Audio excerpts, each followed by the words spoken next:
Ada satu kisah yang selalu saya ingat, di mana bahwa berdoa kepada Allah dengan ketulusan, permintaan kepada Allah dengan keikhlasan hati, Allah tidak akan menolak dan tidak menyia-nyiakan.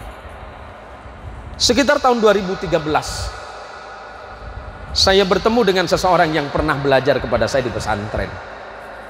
Kebetulan secara ekonomi, anak ini pada masa itu belumlah besar, ekonominya biasa. Dia bercerita kepada saya bahwa di suatu pagi selepas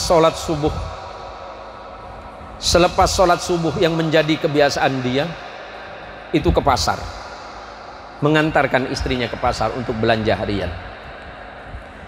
Tetapi di tengah perjalanan, uang yang mau mereka belanjakan itu tidak jadi untuk belanja, karena di sebuah persimpangan dia bertemu dengan seorang perempuan tua yang sedang menjulurkan tangannya meminta-minta. Kemudian orang ini bertanya dengan istrinya, "Ibu, kenapa ibu ada di sini? Ini masih jam 5 subuh, Bu." Ibu ini menjawab, "Nak, saya sudah terlantar di sini 3 hari." Kenapa terlantar? Sebagai seorang ayah, sebagai seorang anak, dia punya rasa. Kenapa ibu terlantar di sini? "Iya, Nak, saya hanya mengharap belas kasihan dari orang yang lewat." "Rumah ibu di mana?" "Rumah saya di sebuah kampung." Dia menyebutkan nama jalan. "Kenapa ibu di sini?" "Anak saya mengusir saya dengan istrinya dari rumah."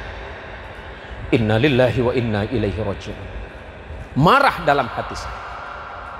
Seorang ibu yang melahirkan seorang anak, membesarkan anaknya, mendidik anaknya, mendoakan anaknya, memberikan segala hidupnya untuk anaknya, tapi di saat anaknya sudah besar ternyata dia diusir dari rumahnya. Sungguh sebuah dosa yang tidak terperi di hadapan Allah. Dalam keadaan bingung sementara saya dengan istri, keadaan uang hanya segitu. Menurut cerita murid saya, akhirnya dia tuntun ibu itu. Kemudian niat uangnya buat belanja diberikan semua kepada ibu. Diberikan semua, dengan harapan ibu ini bisa tertolong dengan sedikit rezeki. Akhirnya dia pulang ke rumahnya dalam keadaan tangan hampa karena tidak jadi belanja ke pasar. Istrinya bertanya kepada suaminya, "Suamiku, uang kita kan sudah habis. Bagaimana dengan anak kita di rumah? Anak kita 3 orang belum makan." Suaminya membesarkan hati istrinya, "Tenang saja, Allah itu maha kaya. Karena Allah tidak akan mungkin menyia-nyiakan kita. Kita membantu orang hanya semampu kita. Tapi Allah tidak akan membalas dengan hati hanya itu. Sudahlah, ikhlaskan saja kepada Allah. Mudah-mudahan ibu itu Allah lindungi." Pulang ke rumah, anaknya masih dalam keadaan tidur. Suami istri ini masih bingung, karena uang belanja yang diniatkan untuk belanja makan anaknya pada hari itu sudah habis. Akhirnya suaminya, dia bercerita, "Saya ambil keputusan, saya ambil wudhu. Saya ambil wudhu, kemudian saya baca Quran sambil menunggu waktu salat duha.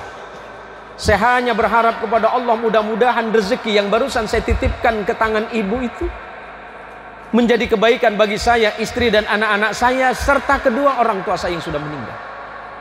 Alangkah mulianya hati orang ini. Dia tidak berpikir lain selain itu adalah sedekah. Walaupun mungkin dalam kondisi terpaksa, tapi dia berusaha untuk ikhlas dan sabar atas ujian Allah yang tengah dihadapi. Berselang 1 jam kemudian anaknya terbangun. Dan tentu sebagaimana layaknya anak kecil bangun dari tidur pasti pengen makan. Dan suami ini kemudian bertanya kepada istrinya, "Apakah ada uang sisa?" Istrinya menjawab, "Uang sisa yang mana lagi? Uang yang tadi kan sudah habis." Suaminya tanya, 1.000? Walaupun hanya 1.000. Subhanallah. Apakah suami istri marah? Enggak, suami istri malah tersenyum. Tersenyum menikmati rezeki dari Allah, menikmati ujian dari Allah pagi itu. Dan setelah pas sholat duha, kemudian dia berniat untuk keluar dari rumah mencari rezeki. menjemput rezeki dari Allah. Tiba-tiba pintu rumah itu terketuk. Assalamualaikum. Waalaikumsalam. Dia buka pintunya, ternyata ada orang yang kenal dengan dia. Oh, silakan masuk, Bu. Ada apa, Ibu? Begini, Pak, ini tadi malam saya ada rezeki sedikit. Saya ada rezeki dari Allah, tolong diterima. Mudah-mudahan Bapak berkenan menerimanya. Dan untuk hitungan pagi itu, rezeki yang dibawa oleh tamu yang tadi cukup untuk 1 minggu. Dia bersyukur kepada Allah dan dia berkata kepada Allah, ya Allah, aku tadi bersedekah kepada orang itu bukan mengharapkan ini. Aku hanya berharap kepadamu bahwa sedekah yang aku berikan dapat menghapus dosa dan kesalahanku kepadamu. Mungkin di masa lalu aku pernah berbuat maksiat dan berbuat dosa kepadamu, hingga kemudian engkau berikan ujian seindah ini, Allah. Dia tidak menyebutkan ujian yang berat, tapi dia mengucapkan ujian yang indah ini. Dan ketika anaknya semuanya terbangun, diberikan makan oleh ibunya, dia pamitan kepada istrinya, wahai istriku, saya mau berangkat keluar, jaga anak baik-baik, doakan saya. Istrinya jawab, berangkatlah dengan baik, berdoalah kepada Allah, semoga Allah menuntunmu di jalan yang baik dan benar. Baru keluar dari gang, tiba-tiba ada orang yang datang menghampirinya. Assalamualaikum, Pak. Waalaikumsalam. Boleh saya tanya, Pak? Oh, silakan. Bapak kenal dengan Bapak Anu enggak? Oh iya, kenal, Bu. Kenapa, Ibu? Saya perlu dengan beliau. Saya cuma minta diantar, Pak. Oh, boleh. Boleh saya antar, nanti saya sampai ke rumahnya. Akhirnya si bapak ini mengantarkan si tamu yang tadi ke rumah orang. Dan ternyata si ibu ini bilang, Pak, tunggu sebentar. Tunggu sebentar ya. Terima kasih Bapak, saya hanya datang ke Bapak ini karena saya sangat penting. Terima kasih, sudah berminggu-minggu saya cari rumah dan alamat orang ini.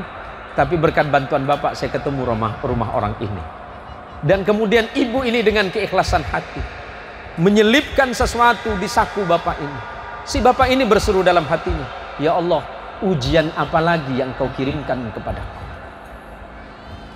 Kemudian bapak ini pulang ke rumahnya menemui istrinya dan berkata, istriku, bersyukurlah kepada Allah, bertambah syukurlah kepada Allah, sebab pagi ini Allah mengirimkan berbagai kenikmatan yang tiada terkira untuk kita.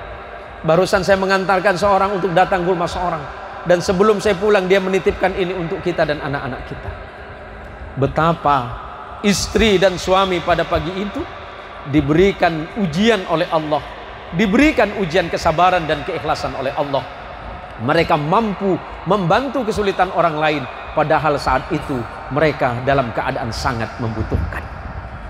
Apa yang mau saya sampaikan dari hikmah cerita yang sangat penting ini bagi saya? Ternyata Allah itu tidak akan pernah menyia-nyiakan kebaikan yang kita lakukan kalau itu semata-mata karena di jalan Allah Subhanahu wa ta'ala.